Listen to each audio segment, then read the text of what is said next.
Senador José Pimentel, com muito prazer, eu concedo a palavra a Vossa Excelência, que esperou pacientemente chegar a esse momento. Senador Paulo Mário, presidente dessa audiência pública, senadora Ana Amélia, nossa Isa, nossa convidada, nossos 5 outros convidados aqui presentes, e queria começar registrando que eu faço nesse 2014 20 anos de parlamento. Fiquei 16 anos na Câmara Federal, estou no 4º ano de senador da República. E esta é a primeira reunião, a primeira audiência pública sobre fundo de pensão que nós nos reunimos para discutir saldo positivo, para discutir superávit, para discutir resultado que não vamos meter a mão no bolso do contribuinte, do assistido e do aposentado.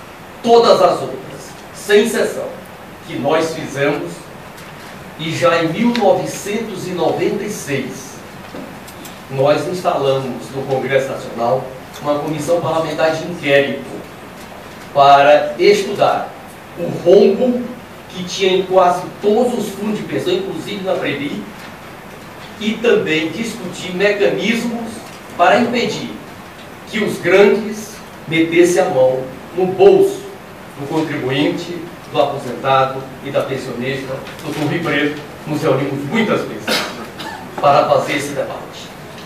Esta comissão parlamentar de inquérito funcionou por 4 anos. Ela foi instrumento para os projetos de lei complementar, que estão nas leis complementares 108 e 109 em 2001. Portanto, essa comissão parlamentar de inquérito funcionou durante 4 anos, fazendo um diagnóstico preciso de toda a previdência complementar no Brasil, que aqui todos nós sabemos que vem de 1904, ela é anterior à Previdência Social, que é de 1923. E ali nós identificamos um conjunto de gestões temerárias, de gestões fraudulentas dos fundos de pensão. E aí a Aeros é desta época, tem todo o relatório sobre a Aeros, sobre a VASP e a Transbrasil, de má gestão, e não foi feito nada sobre esses 3 fundos, por isso que chegou nesse estágio. E ao mesmo tempo, a emenda constitucional número 20 absorveu parte do que ali estava previsto, e nela foi introduzida a gestão, o princípio da gestão participativa de aposentados, pensionistas e beneficiários. Em seguida, nós tivemos a apresentação em 99 dos projetos de lei que resultaram nas leis complementares 108 e 109. Eu fui membro titular das 2 e vice-presidente da 108. Fizemos todo o debate, audiência pública, seminário, e é ali onde nós regulamentamos a participação nesse colegiado, no conselho gestor, nesses processos, porque até então não tinha participação nenhuma. Portanto, foi a partir de 2001 em que isso que hoje nós estamos criticando como participação mínima nesses fóruns, que passaram a existir. E cabe a nós, o Congresso Nacional, alterar a legislação para novas composições. É bom registrar que em 2003, todo produto, todo resultado da Previdência Complementar era tributado. E é por isso que hoje eles têm saldo positivo. Um dos grandes motivos do saldo positivo da Previdência Complementar hoje é resultado da não cobrança de impostos a partir de 2003 no giro dos negócios de cada instituição dessa. Nós sabemos que a carga tributária é em média 34%. Portanto, se paga hoje impostos quando você recebe o benefício. Você não paga impostos, e até 2003 era assim, no aporte, mas você pagava impostos no giro desses negócios. E aí o nosso senador Paulo Mário, por ser contador, conhece muito mais do que nós essa matéria. Portanto, um dos itens que leva a esse resultado positivo, além da melhoria da gestão que a Lei Complementar 108 e 109 trouxe, vinculando o patrimônio dos gestores aos prejuízos que, porventura, eles venham a dar. Até 2003, até 2001 não tinha isso. O prejuízo era exclusivamente do aposentado, do pensionista e do beneficiário. E, nesse acerto de contas, nós tivemos um aporte significativo dos patrocinadores para equilibrar vários fundos de pensão, inclusive a Petros recebeu valor significativo, a Caixa Federal recebeu valor significativo, a Previ não recebeu, já tinha um equilíbrio, uma gestão melhor, e tantos outros por ali passaram. Em seguida, nós precisávamos criar uma autarquia federal para fiscalizar e normatizar este setor. A Lei Complementar 109 e 108 já previa, mas precisava de uma lei específica criando a autarquia.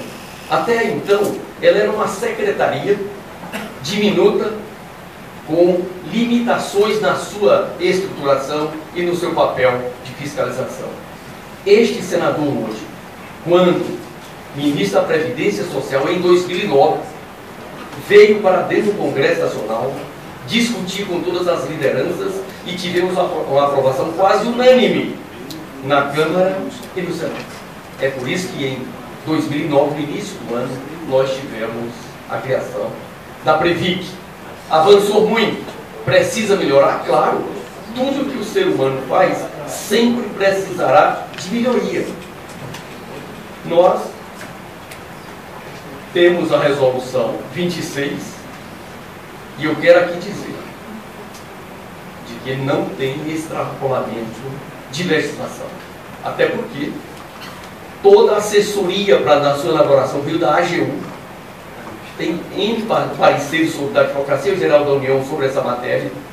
Tivemos 14 ações ajuizadas entre 2009 e 2010 na Justiça Brasileira para derrubar esta resolução.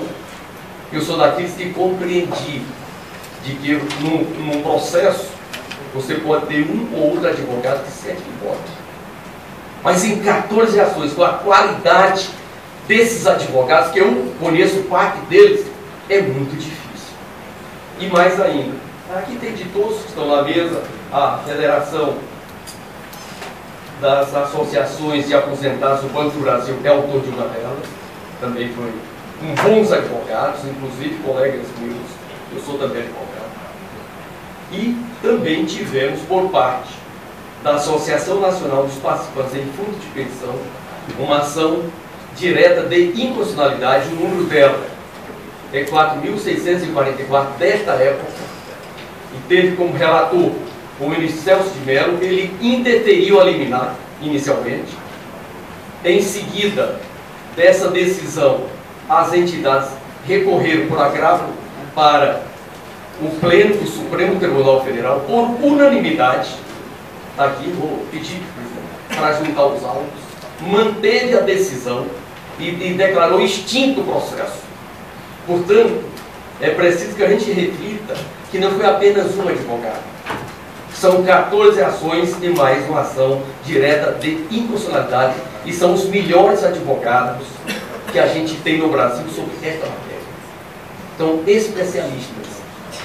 Quero adiantar de que as entidades foram, senhor presidente, dessa sessão, a OAB Nacional pedir para que ela patrocinasse essa ação. Na época, a OAB emitiu uma nota técnica para eles, dizendo que não deveria patrocinar, porque a resolução estava correta. Essas 14 ações não tem nenhuma julgando ela, é verdade. Por que isso? Porque o Poder Judiciário não queria aprofundar de imediato essa matéria. É uma das maneiras que nós encontramos de resolver quando tem flagrante defeitos em outros procedimentos. É verdade que o Ministério Público está promovendo algumas ações, Mas é estranho que os advogados das entidades não tenham feito a novação. Isso é muito estranho. Sabe por quê? Porque a parte perdedora tem sucumbência e o Ministério Público não tem sucumbência. É só por isso. Portanto, senhor presidente, nós, e eu sou um daqueles de que ninguém é dono da verdade. A verdade é construída na proporção em que você tem a capacidade de ouvir. E eu aprendi e fiz questão de trazer para cá e para a Comissão de Assuntos Econômicos este debate, porque é da sua natureza discutir economia para evitar os erros que nós cometemos nos anos 80 e 90 na gestão e na condução da Previdência Complementar no Brasil. É bom lembrar também de que temos outras assessorias do Senado Federal que recomenda que o correto é um projeto de lei complementar para alterar a Lei Complementar 109. E esta orientação nós apresentamos na Câmara Federal um projeto de lei complementar alterando a Lei Complementar 109 nesse aspecto e também na participação maior das entidades nos conselhos, nas instâncias e nos espaços. Nós também precisamos ter um outro olhar. Porque após a Lei Complementar 108 e 109, no Brasil, não se criou mais nenhum plano de benefício definido. Não existe mais. Os que existiam antes, uma parte está sendo mantidos e uma outra parte está sendo estimulados a aderir à contribuição definida. E só tem superávit nos benefícios definidos.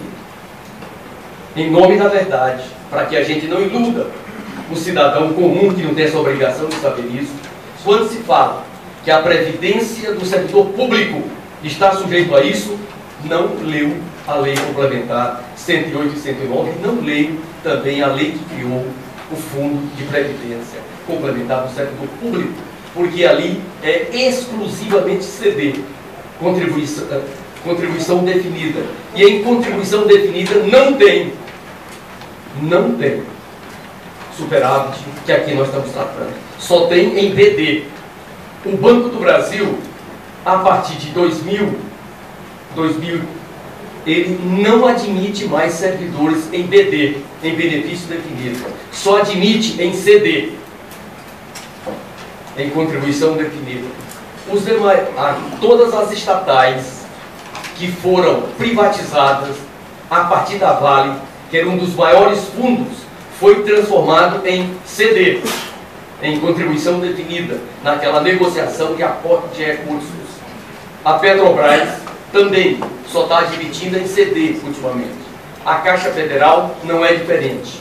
Portanto, houve uma mudança de cultura na Previdência Complementar a partir das leis complementares 108 e 109, deixando de criar fundos BD, benefício definido, deixando de admitir servidores em BD, em benefício definido, e montando uma política de migração para CD com estímulo, inclusive.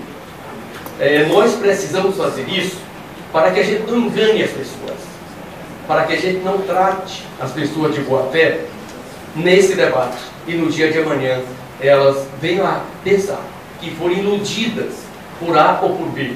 Como somos daqueles que aprendi na vida, de que é preferível não ser simpático a algumas ideias, mas ser sincero no que está sendo feito, é que eu tenho 20 anos para lá. Obrigado. Só um minutinho. Eu queria, agradecendo a manifestação do senador José Pimentel, informar que o Dr. Luiz Ricardo Martins já havia me solicitado antes para que ele pudesse se ausentar, já que tem uma viagem agendada, e agora eu recebo também a informação de que o Dr. Rogério Derblin precisa também se dirigir ao aeroporto para iniciar uma viagem de retorno à sua cidade. Como sabemos, os voos estão bastante complexos e eu imagino que muitos dos senhores que vieram de longe para essa audiência têm também o mesmo problema, além de termos o momento do excesso de frequência dos aeroportos, também temos as passagens muito caras, pelo menos as minhas estão acima da média nesses últimos dias. Também é um tema que um dia a Comissão de Assuntos Econômicos precisa tratar, porque isso de alguma forma traz prejuízo para os usuários. Nós agradecemos a presença, mas conforme havia dito, cada um dos presentes tem 2 minutos. Se desejar utilizá-los antes de sair, fique à vontade. Então, senhores senadores, senhores presentes dessa reunião, agradecendo mais uma vez, espero e parabenizo o debate democrático feito e coloco à disposição a condição de diretor jurídico da ABRAP a todos naquilo que eu puder, eventualmente sanar alguma dúvida daquilo que eu deixei aqui consignado. Senador, mais uma vez agradecendo, peço desculpas aos senhores, mas realmente a malha viagem do Brasil está meio complicado, então tem que voltar a São Paulo e peço desculpas. Senhor Presidente, na verdade eu posso ficar até às 10 para as 5, eu vou às 18h. Eu preciso estar em Rio de Janeiro, que amanhã eu tenho um compromisso logo cedo, uma audiência muito importante. Achei perfeito a fala do senador presidente. Melhor não poderia, pelo menos do meu ponto de vista. Por quê? Porque a história que trouxe, efetivamente, só me encoraja a dizer o que eu vou dizer, porque a experiência que o senador teve anterior à Lei 108, 109, inclusive presidindo uma das comissões, talvez vai relembrar, porque foi dito que a lei anterior realmente tratava sobre destinação de superávit, não foi dito? Foi dito. E o artigo que dizia, é o artigo 46, ele fala assim: nas entidades fechadas, o resultado do exercício, satisfeitas todas as exigências legais e regulamentares no que se refere aos benefícios, será destinado, 2 pontos, à constituição de uma reserva de contingência de benefício até o limite de 25% do valor da reserva matemática. E, havendo sobra, ao reajustamento de benefícios acima dos valores estipulados nos parágrafos 1º e 2º do artigo 42, liberando, se for o caso, parcial ou totalmente, as patrocinadoras do compromisso previsto no parágrafo 3º. A Lei Complementar 108 109 não fala. O legislador não quis repetir a lei. Não quis, efetivamente, distribuir, devolver o que estava na lei anterior. Isso é fato. A lei não fala.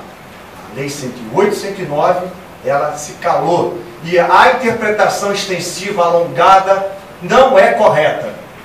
Como não é correto, a máxima vênia, senador, a afirmação de que o Supremo decidiu o mérito, não decidiu.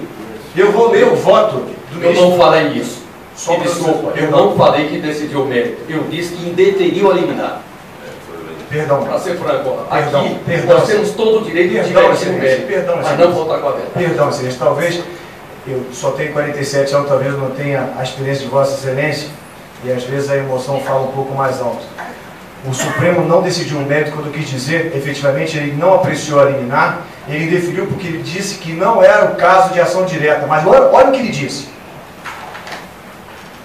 Portanto, não há dúvida de que a resolução CGPC, número 26, 29 de setembro de 2008, inovou em relação à Lei Complementar 109, de 29 de maio de 2001, criando a opção de reversão de valores aos participantes assistidos e aos patrocinadores como forma de destinação de reserva especial.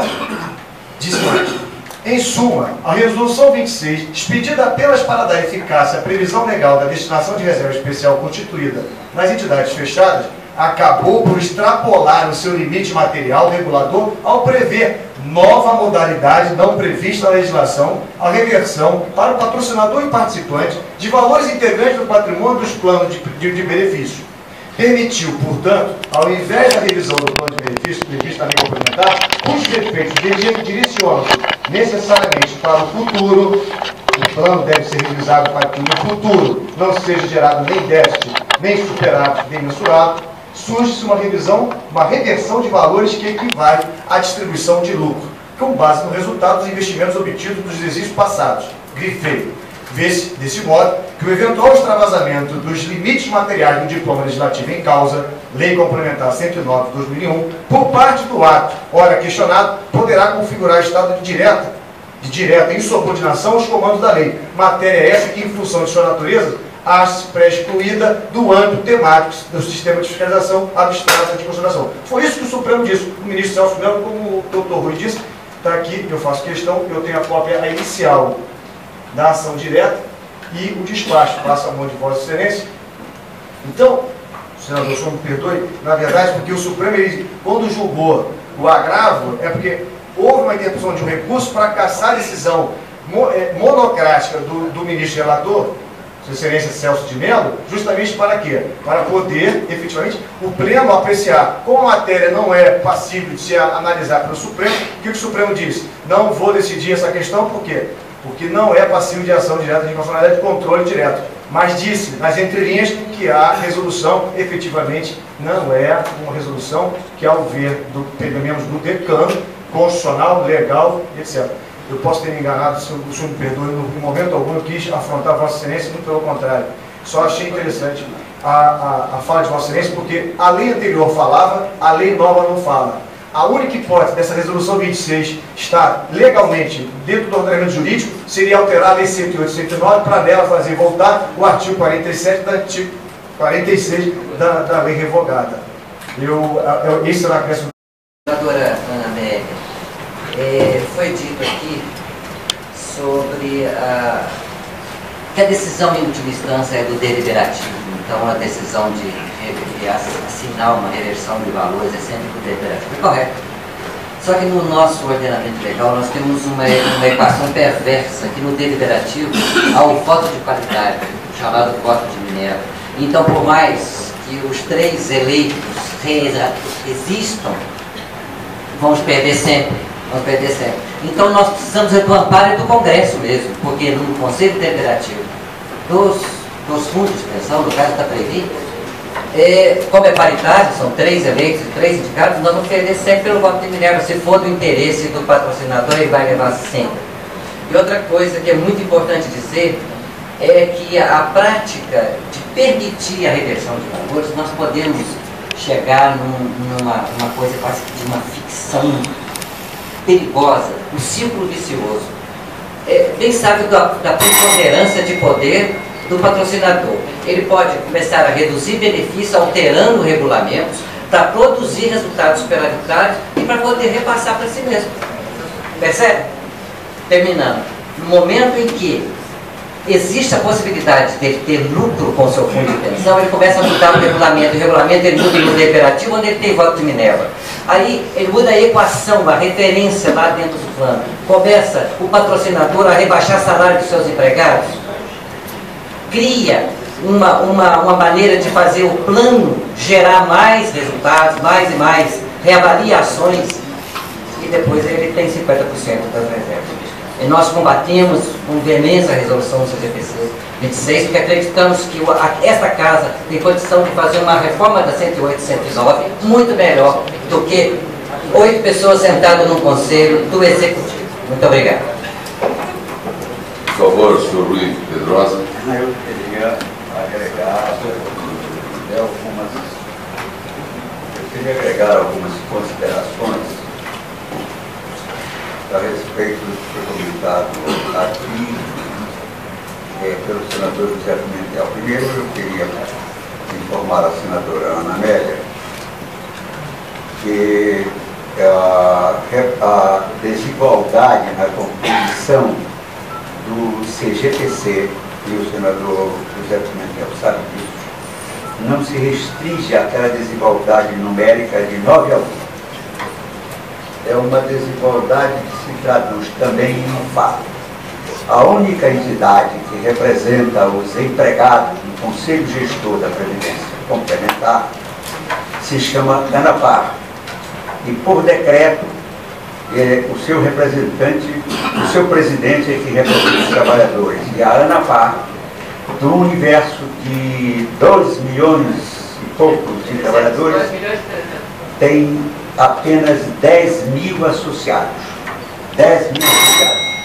Ela é muito menor do que qualquer das entidades, associações pequenas que representam associados de outros fundos de pensão, mas ela é nomeada, ela é designada por decreto assinado pelo Presidente da República. Primeira observação. Segunda observação.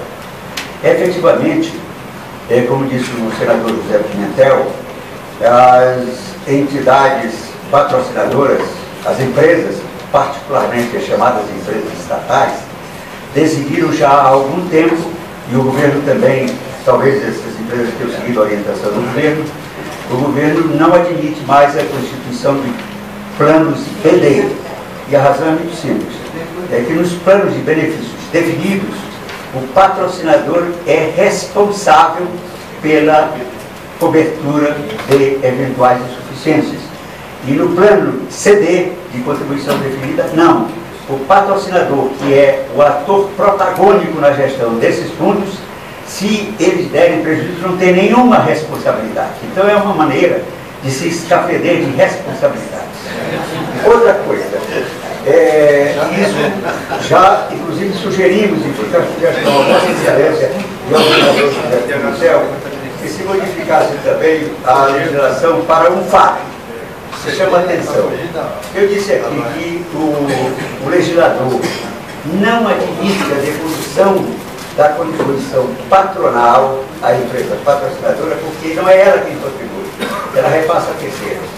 E eu participei aqui de um debate com o presidente de um conglomerado que representa um dos grandes bancos brasileiros, isso consta aqui do Senado da República, nesta comissão, e ele botou banca. Ele disse que a sua empresa patrocina fundos de pensão e não cobra absolutamente nenhum centavo de contribuição dos beneficiários. Sabe quem paga? Nós. Porque a contribuição patronal é repassada nos custos para o consumidor. E sabe quais são os beneficiários, os grandes executivos dessas empresas? Nós pagamos para beneficiar essa gente. Estava na hora, o senador José Pimentel concorda comigo, estava na hora de fazer uma modificação e acabar com essa festa. É preciso restabelecer a seriedade na gestão da Previdência Social.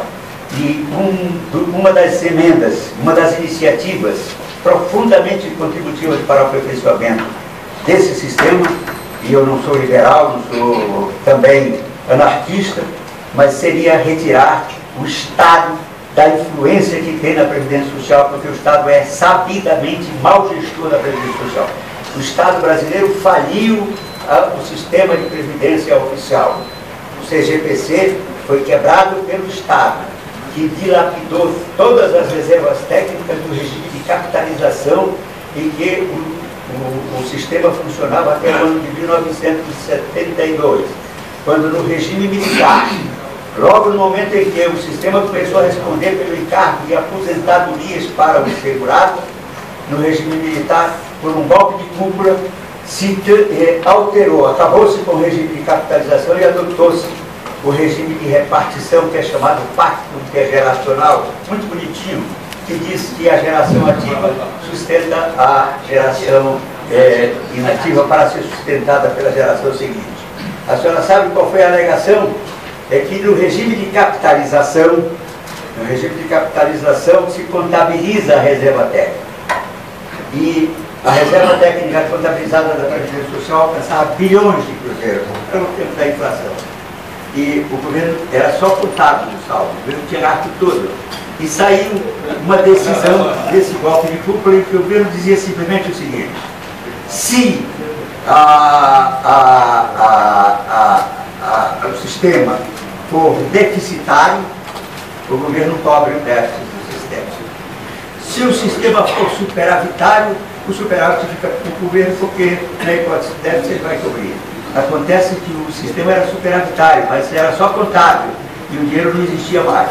E com esse golpe de cúpula, o governo acabou com o regime de capitalização e substituiu pelo regime de repartição, que é notoriamente incompatível com um sistema que paga benefícios de longo prazo. O senador José Pimentel conhece um outro fato.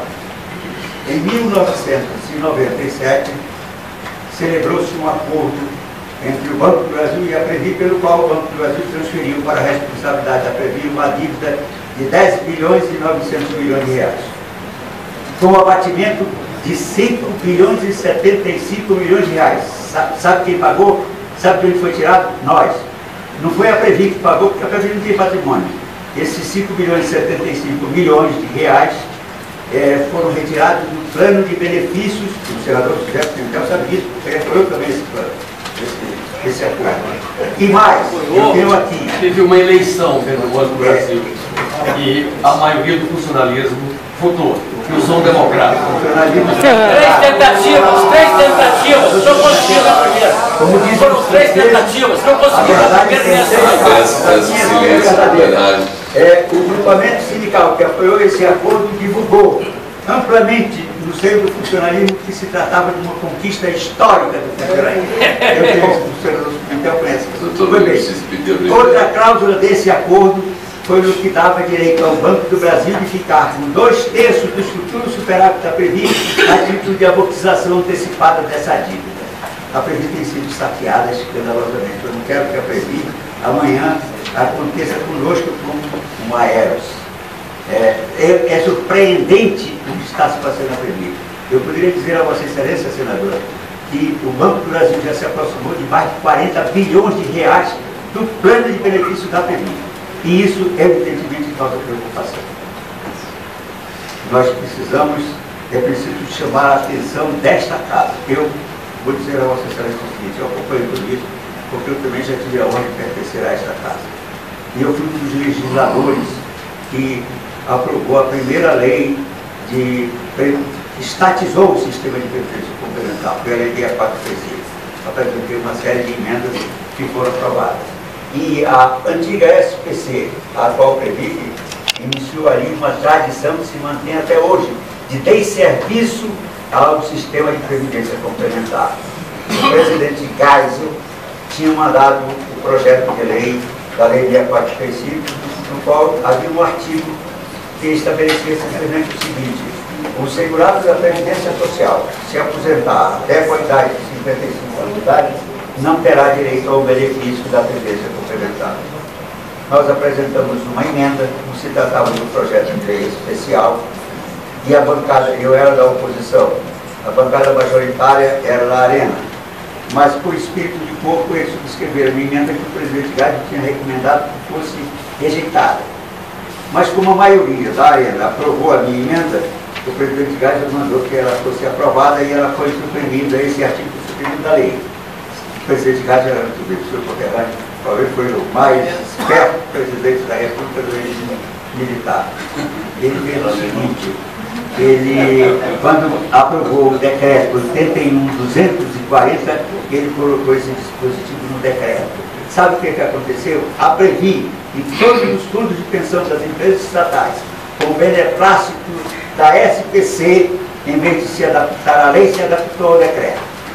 E é isso que tem acontecido na economia. Sempre assim.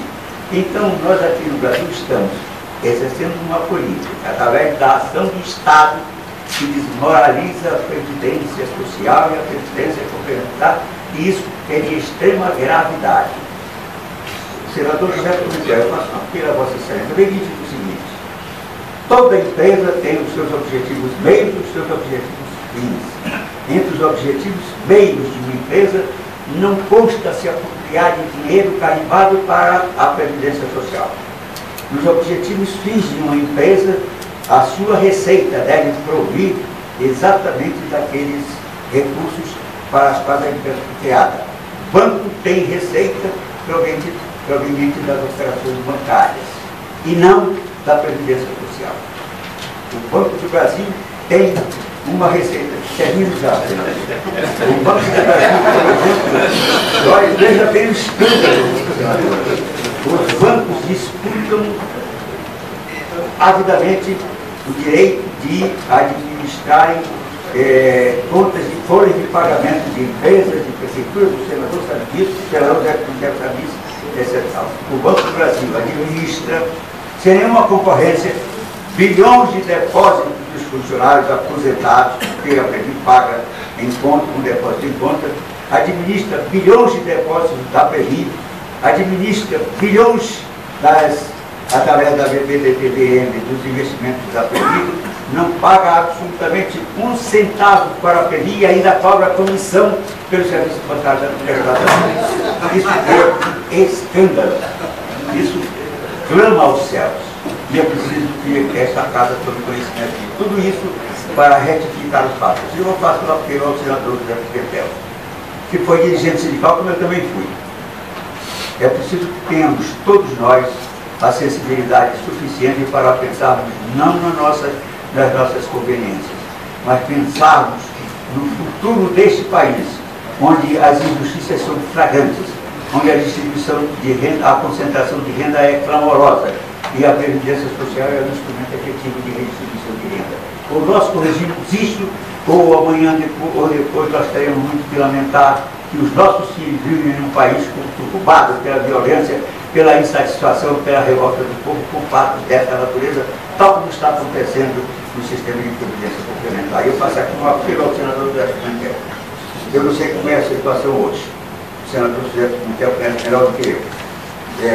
Se fosse no meu tempo, o senador José Pimentel se declararia impedido de ser relator nesta comissão, porque ele foi o autor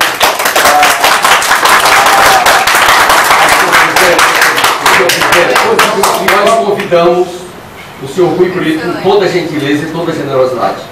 Eu peço a ele que respeite esse senador. Peço ao doutor Rui que... Não aplaude. Doutor Rui, eu preciso primeiro lhe pedir que o senhor abrevie a sua manifestação, que o senhor vai longa. Senhor presidente, nós temos no plenário um assessor parlamentar dizendo que este senador precisa de reparo. Eu pediria ao senhor que disse presente na política. Por favor, se este assessor parlamentar que se manifestou estiver identificado, eu peço que se retire a pedido do senador José Pimentel. O regimento da casa. Por favor, peço a gentileza. Eu não consigo identificá-lo porque eu não... Porque não é homem para assumir. Por favor. Doutor Rui, a mesa não lhe concede a palavra, não. A mesa está terminando de ouvir o doutor Rui Pedrosa. Doutor Rui, por favor, o senhor precisa terminar. O senhor foi parlamentar, o senhor conhece que eu estou com dificuldade de... republicano, como cidadão e sou, de fazer uma ponderação. Se o regimento do Senado diz ou não diz isso, e eu não ofendi o senador José Pimentel, fiz apenas uma observação a respeito do que prevalecia na minha época, em que eu fui parlamentar, o regimento da Casa e da Câmara dos Deputados recomendava que... Mas hoje não prevê mais isso. Não, tudo bem. Então, doutor, hoje não temos essa previsão. Eu me informar, para esclarecer. Muito obrigado pela sua manifestação. Doutor Carlos, o senhor tem a palavra. Eu já nem digo por 2 minutos, mas peço a sua gentileza de tentar ser o mais conciso possível. Só tenho a agradecer a oportunidade do Ministério da Previdência poder se posicionar em relação ao entendimento da Resolução 26. Reforço que o Ministério da Previdência entende que não há ilegalidade amparada na Resolução CGPC 26, amparado por pareceres da Advocacia Geral da União. Entende também que a legislação previdenciária ela está sujeita a mudanças. Então, se a Casa Suprema tem condições de promover as mudanças que forem necessárias, mas no momento da publicação da Resolução 26, ela era a que melhor atendia aos interesses do sistema de previdência complementar como um todo. E só a título de complementação ao que o senhor havia perguntado, a questão da tributação, que esses valores, quando revertidos, eles são tributados pela Receita Federal, tanto o participante quanto pelo patrocinador. Todos entram são tributados normalmente como receita e o rendimento do participante e do patrocinador. Ok. Muito obrigado. A respeito desse aspecto, apenas o registro que não vejo justiça tributária nisso, mas é uma questão completamente pessoal, fora do contexto aqui, mas a receita que venha desta forma, eu não vejo por que deve ser tributada. eu apenas registro aqui que, com certeza, o eminente senador José Pimentel, que é muito respeitado nesta casa, muito benquisto nessa casa por todos, inclusive por seus adversários políticos, vai produzir um trabalho baseado no que é definido em lei, baseado no que é definido na correta interpretação dos fatos, e eu não tenho nenhuma dúvida de que ele tanto poderá ter um relatório aprovado nesta comissão, como poderá ter-o rejeitado. Aliás, nós convivemos diariamente com vitórias e com rejeições. Isso acontece com relatórios meus, da senadora Ana Amélia, do senador José Pimentel. Aqui não tem senador vencedor e nem senador derrotado, porque senador é eleito para 8 anos exatamente para que a população seja vitoriosa e não o titular do mandato. E por isso mesmo eu quero aqui me desculpar com o senador José Pimentel se em algum momento algum dos nossos convidados deixou de considerar essas observações que faço em relação à sua pessoa, por quem eu tenho grande admiração. E quero também dizer que, com certeza, se o projeto de decreto legislativo de minha autoria não vier a ser aprovado, nós aprendemos hoje que precisamos tratar da legislação que trata do assunto, porque não adianta apenas falarmos desta questão do superávit. Já descobrimos que temos outras questões muito importantes que precisam ser tratadas sobre o mesmo assunto. Concedo a palavra a Vossa Excelência para depois das suas palavras encerrar a sessão, senador José Pimentel.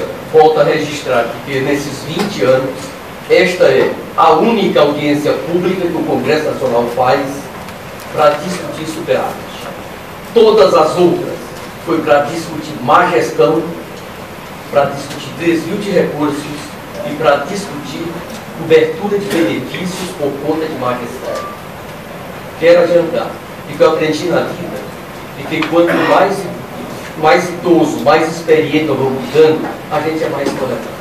Eu fiz 60 anos, sou tolerante com aqueles que ultrapassaram 60 e não aprenderam a respeitar as pessoas. Quero registrar também de que vou apresentar um parecer técnico, como é do meu feitio. Nesses 20 anos, as pessoas podem divergir na política, mas nos fatos e nos fundamentos, Vossa Excelência, Paulo, e este senador, seja quando eram deputados federais e como senadores, não tem divergência, porque nós não voltamos com a verdade. Terceira coisa, nesses 20 anos, eu nunca sofri uma repreensão. Esta é a primeira. E compreendo, porque o Banespa está passando por uma fase muito difícil e tantos outros fundos patrocinados de ontem. Mas eu quero registrar de que os benefícios de contribuição definida não fazem parte do debate dessa audiência pública, porque tem uma outra regra. E todos aqueles que tomaram posse de 2000 para cá, com raríssimas exceções, tomaram posse no benefício, na contribuição definida. No caso do Banco do Brasil, nós estamos falando daqueles que se aposentaram no chamado plano de benefício número 1, que é de benefício definido. São desses que nós estamos tratando. E, ao longo dos últimos anos, aqui o doutor Rui Brito já faz referência, de que em 1997 foram distribuídos 10 bilhões e 900 milhões de reais no ano mínimo. O governo na época não era do Partido dos Trabalhadores, era do PSDB, para mostrar que isso não é questão partidária. E que, por maioria de voto, foi aprovado. Em seguida, em 2005, foi feita uma outra distribuição, também aprovado nas instâncias internas, já na gestão do Partido dos Trabalhadores. E em 2010 foi feita uma terceira distribuição, também aprovada, dentro da estrutura que o regimento interno da Previ assim determina. É verdade que nós precisamos atualizar 108 a 109. Elas são de 2001, maio de 2001, fez 13 anos aí para 14 anos. Nesse período, elas não sofreram nenhuma alteração. E a realidade econômica, social e política do Brasil, no final dos anos 90, era uma realidade. A realidade econômica e social do Brasil, em 2014, é outra realidade. E não é fruto de um partido, é fruto da sociedade brasileira, que tem trabalhado muito, como já havia trabalhado, e constrói essa nova realidade.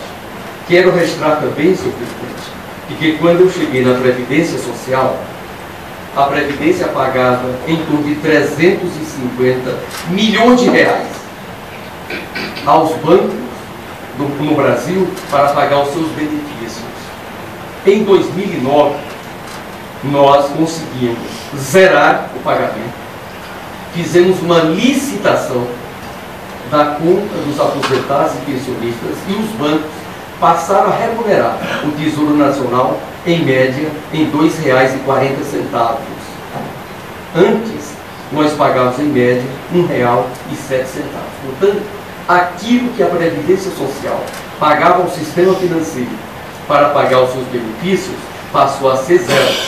E, além disso, os bancos passaram a pagar ao INSS fruto dessa questão das folhas de pagamento.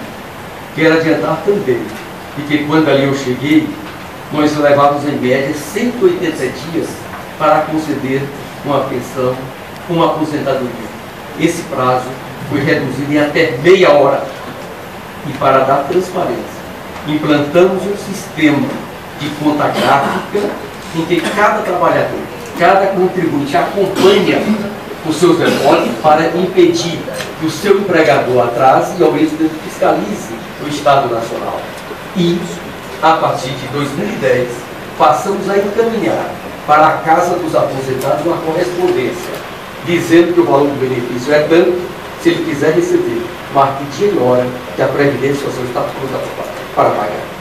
Obrigado, senhor. Agradeço, Vossa Excelência, e com certeza, Vossa Excelência, como todos os senadores que compõem e integram essa casa, tem sempre uma história de grandes organizações, de grandes ações desenvolvidas e, ao seu caso, como acabamos de ouvir e conhecer. Senadora Ana Amélia, para as considerações finais. Eu queria apenas agradecer aos expositores todos, que eu aprendi muito hoje sobre esse grave sistema. E a conclusão de Vossa Excelência de que é preciso ampliar o debate sobre todo o sistema de previdência complementar, não especificamente, e apesar da relevância dessa matéria. E agradecer ao Braz Machado, que me mandou uma questão, mas em outra oportunidade, dado o adiantado da hora, farei, porque costuma acolher as demandas da sociedade. Não, então eu queria deixar claro isso. Queria também agradecer a forma equilibrada de Vossa Excelência, senador Paulo Bauer, nos momentos mais tensos dessa audiência, e renovar aquilo que Vossa Excelência fez em relação ao senador Pimentel. Aqui nós não estamos discutindo pessoas, não discutimos a atuação das pessoas, nós discutimos o mérito de uma matéria e será, como disse o senador, examinado do ponto de vista técnico. E nós teremos a responsabilidade e o poder de aprovar ou de rejeitar o mérito daquilo que ele trouxer a exame nesta comissão. Então, para ficar bem claro, e entendo também que é evidente como é um tema que ele envolve muita carga emocional de pessoas que estão cuidando da sua aposentadoria, que é a coisa trabalhar o tempo todo, a vida toda. Então esse momento é um momento crucial de sentimento que as pessoas têm em relação aos riscos do futuro. E essa ponderação, tudo que diz o senador Pimentel, também do que ele fez de aperfeiçoamento da Previdência, não é o regime geral da Previdência Social, que é o maior volume de pessoas, que hoje nós temos aí uma outra questão, mas eu entendo esse momento, esse clima, em função do sentimento que envolve a questão da eleição para quem está no sistema. Então, também isso, em nenhum momento a gente falta ao respeito a um senador, com a qualidade, com o empenho, com o compromisso. Olha, hoje, acho que poucas comissões funcionam.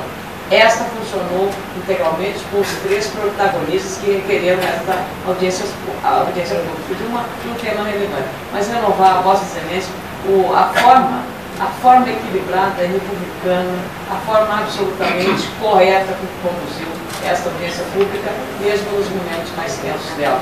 Eu saio daqui enriquecida pela atitude que tiveram os palestrantes, os parlamentares. Eu tenho a honra de poder conhecer o senador agora a partir de 2011, quando cheguei aqui no Senado Federal. Então, não estava no Senado, essa legislação entrou agora, tudo isso que eu estou aprendendo aqui. Então, agradecer a todos pela aula que eu tive e dizer que nós vamos continuar batalhando para encontrar uma solução e uma alternativa. Aqui não se trata de trabalhar em conveniência, mas de convergência em torno de um assunto socialmente tão relevante. Muito obrigado. Muito obrigado. Eu quero apenas registrar que o senador José Pimentel fez um comentário absolutamente adequado e pertinente. O Brasil muda muito. O Brasil muda muitas vezes, muda em muitos setores. E chega a ser difícil para esta casa acompanhar e promover e aprovar a legislação que esteja adequada a cada momento, para que os senhores, principalmente visitantes ilustres que chegaram de longe para acompanhar isso aqui, tenham uma ideia. Aqui no Senado, onde trabalham 81 senadores, tramitam nas comissões técnicas, aguardam para serem votados no plenário, estão aguardando relatórios serem apresentados por senadores, cerca de 25 mil projetos de lei complementar, projetos de emenda constitucional, projetos de decreto legislativo. E nós estamos tratando de um só e estamos fazendo isso desde